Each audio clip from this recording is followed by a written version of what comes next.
السلام علیکم، میں ہوں سید شان حیدر۔ آج 17 مئی 2022 ہے۔ اس ویڈیو کے اندر میں سب سے پہلے بٹ کوائن کا ٹیکنیکل انالیسس کروں گا، پھر ساتھ ہی کچھ دوسری فنڈامنٹل نیوز شامل ہوں گی، کچھ اچھی خبریں بھی ہیں، کچھ بری خبریں بھی ہیں، تو یہ سب اس میں شامل ہوں گی۔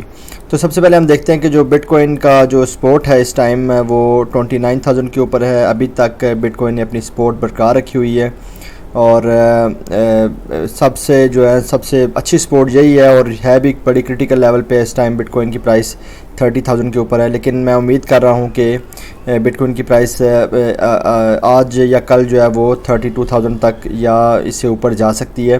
اس کی وجہ یہ ہے کہ جو ڈالر انڈیکس ہے وہ آپ دیکھیں کہ جو پچھلے 20 سال کی ایک ریزسٹنس تھی، جو وک بنی ہوئی تھی، میکسیمم جو وک بنی ہوئی تھی وہ 103.82 پہ بنی ہوئی تھی۔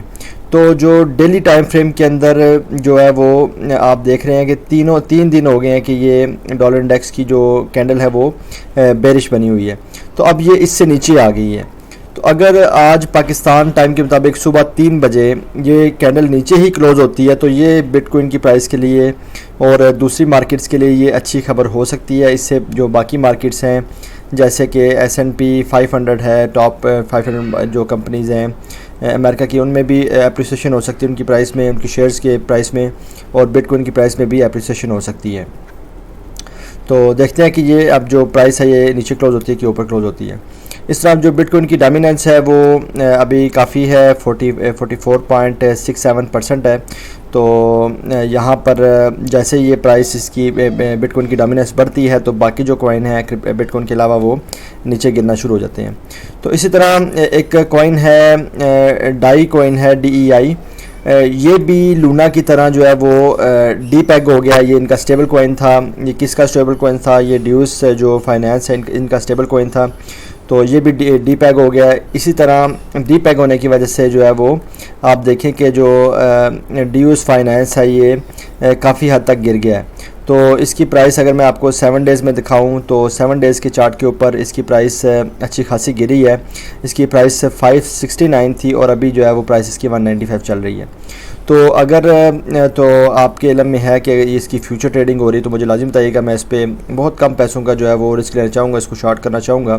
لیکن میں نے دیکھا ہے یہ اویلیبل ہے، گیٹ IO پہ اویلیبل ہے، اور MEXC ایک ایکسچینج ہے اس کے اوپر اویلیبل ہے، تو مجھے یہ نظر نہیں آیا کہ وہاں پر فیوچر ٹریڈنگ ہے۔ اگر تو یہ فیوچر ٹریڈنگ ہوتی ہے تو میں اس کو لازمی شارٹ کرتا۔ لیکن اگر آپ نے اس میں آلریڈی انویسٹمنٹ کی ہوئی ہے تو اپنا جو انویسٹمنٹ ہے آپ اس میں سے نکال سکتے ہیں، کیونکہ یہ سیم لونا والا جو ہے وہ سین کرنے لگے ہیں۔ اور آپ اس کی سرکولیٹنگ سپلائی پہ بھی نظر رکھیں یا ٹوٹل سپلائی پہ نظر رکھیں، اگر وہ بڑھ رہی ہے تو سیم لونا کی طرح یہ بھی زیرو سے بھی نیچے جا سکتا ہے۔ اگر تو اس کی سپلائی سیم ہے تو پھر یہ ہے کہ شاید یہ زیرو تک یا زیرو سے نیچے نہ جائے۔ اسی طرح جو بائنینس ہے، بائنینس نے بھی لونا کے اندر انویسٹمنٹ کی ہوئی تھی۔ لونا کے اندر انہوں نے 2018 کے اندر جو ہے وہ انہوں نے انویسٹمنٹ کی تھی۔ وہ انویسٹمنٹ تھی ان کی جی $3 ملین کی انہوں نے انویسٹمنٹ کی تھی۔ تو اس کے بعد جو ہے وہ جب لونا کی پرائس پیک پہ گئی ہے، سب سے ٹاپ پہ گئی تھی، تو ان کے جو ہے وہ $3 ملین جو ڈالر ہیں وہ $1.6 بلین بن گئے تھے۔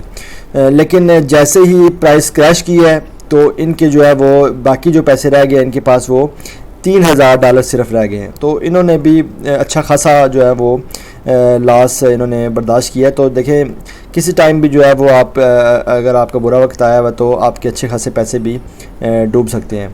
اس طرح اگر ہم اگلی خبر کی طرف جائیں تو جو بھی بڑے بڑے جو انویسٹرز ہیں یا آپ کہہ لیں کہ بلینئر ہیں، جس طرح ایلن ماسک ہو گیا، جیف بیزوس ہو گیا، اس کے علاوہ جو رابرٹ کیوساکی ہے وہ بھی انویسٹر بھی ہے، تو اس طرح جو سب جو ہے وہ حکومت پہ کافی تنقید کر رہے ہیں۔ اب دیکھیں یہاں پر انہوں نے ایلن ماسک نے کہا ہے کہ inflation was caused by the government's decision to print money. تو جیسے ہی انہوں نے پیچھے سے ڈالر پرنٹ کرنا شروع کیے ہیں، جیسے ہی آپ ڈالر پیچھے سے پرنٹ کرتے ہیں یا روپیہ پیسہ پرنٹ کرتے ہیں تو اس کی وجہ سے جو ہے وہ ڈالر کی یا روپے کی جو اس کی جو سپلائی ہوتی ہے وہ بڑھ جاتی ہے۔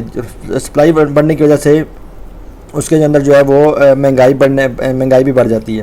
تو یہ جو کہہ رہے یہ حکومت پہ تنقید کر رہے ہیں، جو بائیڈن پہ تنقید کر رہے ہیں کہ جو انفلیشن بڑی ہے وہ آپ کے پرنٹ کرنے کی وجہ سے بڑی ہے، بجائے اس کے کہ آپ کسی اور کنٹری کو یا کسی اور جو ہے فیکٹر کو آپ اس کو لے کے آئیں، جس طرح رشیا پہ، یوکرائن پہ، اور کہا جا رہا ہے کہ پوٹن کی وجہ سے جو ہے وہ وار کی وجہ سے یہ انفلیشن بڑھ رہی ہے۔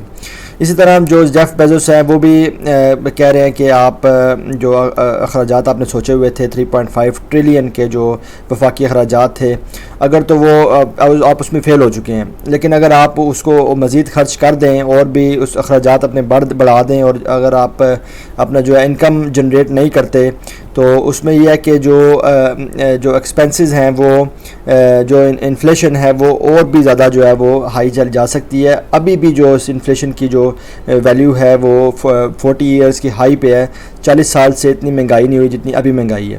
تو یہ اگر آپ یہ کام کر دیتے ہیں تو مزید مہنگائی بڑھ جائے گی، یعنی کہ آپ دیکھیں ڈالر انڈیکس جو ہے وہ ڈالر میں انٹرسٹ ریٹ بڑھے ہیں، ڈالر میں اگر جو انویسٹمنٹ آتی ہے وہ اگر اسپینڈ کرتی ہے گورنمنٹ، تو یہ ہے کہ اس سے اور مہنگائی بڑھنے کے چانس ہیں۔ اسی طرح جو یہ جو کیوساکی ہیں، رابرٹ کیوساکی، انہوں نے بھی امریکہ پہ تنقید کی ہے کہ یہ جو پریزیڈنٹ جو بائیڈن ہیں وہ بھی اسٹوج ہیں، یعنی کٹ پتلی ہیں، اس طرح جو یلن ہے یہ بھی کٹ پتلی ہے، اور جو فیڈ چیئرمین پاول ہیں یہ بھی کٹ پتلی ہیں، تو یہ جو فیڈرل ریزرو کے جو چیئر پرسن ہیں، تو جتنے بھی جو بڑے بڑے یہاں پر بلینئر کہہ لیں، انویسٹرز کہہ لیں، یا جو اچھی شہرت رکھنے والے وہاں پر شخصیات ہیں، وہ زیادہ تر جو ہے وہ حکومت پہ جو ہے وہ تنقید کر رہے ہیں۔ تو یہ آپ کو دکھانے کا مقصد یہ ہے کہ جو بزنس کمیونٹی ہے، جو بڑے بڑے بزنس رن کر رہے ہیں، وہ چاہتے ہیں کہ جو ہے وہ مہنگائی، انفلیشن وغیرہ کم ہو، کیونکہ جو جیف بیزوس نے یہ بھی کہا ہے کہ ہمارے پہ کوئی فرق نہیں پڑے گا، اگر مہنگائی بڑھتی ہے تو جو غریب لوگ ہیں ان پہ ہی فرق پڑے گا، ہمارے اوپر فرق نہیں پڑے گا۔ تو آپ جو اگر کرنا چاہتے ہیں کر لیں، لیکن جو چھوٹا طبقہ اس کے بارے میں سوچیں۔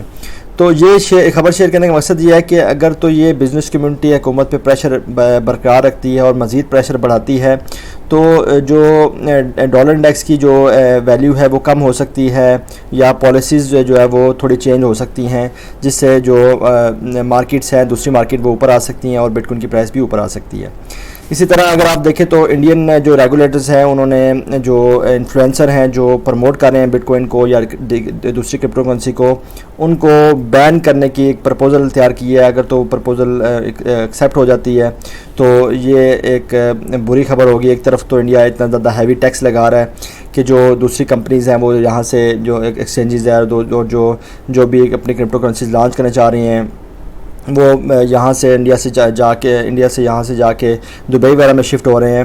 اگر یہ بھی وہ کر دیں گے تو پھر اور بھی کرپٹو کرنسی کے اوپر جو ہے وہ یہ اچھی خبر نہیں ہوگی اوورال کرپٹو کمیونٹی کے لیے۔